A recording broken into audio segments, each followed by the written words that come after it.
maandiko yanasema mtwike Bwana mzigo wako naye atakutegemeza. Anasema huku mkimtwika yeye fadhaa zenu zote. Hebu sikia, sio mbili, fadhaa zenu zote.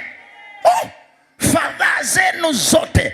Ukifika wakati ambao umekabiliwa na mambo yamesongana, yametatana, kienda huku hakuna jibu, kienda huku hakuna jibu, kienda huku hakuna jibu, kienda huku hakuna jibu, anashauri nasema, kamata mifurushi yako yote, peleka kwa Mungu wako, yeye atakutegemeza. Mtikiza jirani yako, mwambie amini, Bwana atakutegemeza.